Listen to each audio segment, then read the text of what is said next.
গাজার অবরুদ্ধ মানুষের কাছে আসার বার্তা নিয়ে রওনা হওয়া একটি জাহাজে বোমা হামলার ঘটনা ঘটেছে।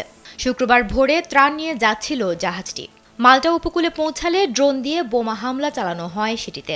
নিউ ইয়র্ক টাইমস এক প্রতিবেদনে এ তথ্য জানিয়েছে। প্রতিবেদনে বলা হয়েছে, ফ্রিডম ফ্লোটিলা কোয়ালিশন এফএফসি নামের একটি সংগঠন এই সহায়তার ব্যবস্থা করেছিল। তারা এই হামলার জন্য ইসরায়েলকে দায়ী করেছে এবং বলেছে নিরস্ত্র বেসামরিক জাহাজটির সামনের দিকে সশস্ত্র ড্রোন দিয়ে দুবার আঘাত করা হয়েছে।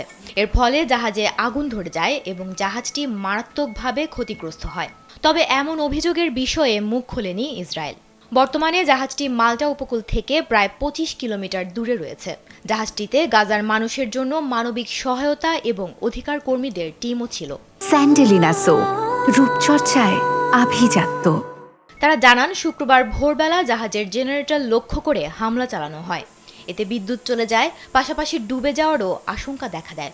মাল্টা সরকার জানিয়েছে, জাহাজে থাকা ১২ জন নাবিক ও ৪ জন বেসামরিক নাগরিক নিরাপদে আছেন এবং জাহাজটিকে সাহায্য করার জন্য একটি টাগ বোটেরও ব্যবস্থা করা হয়েছে।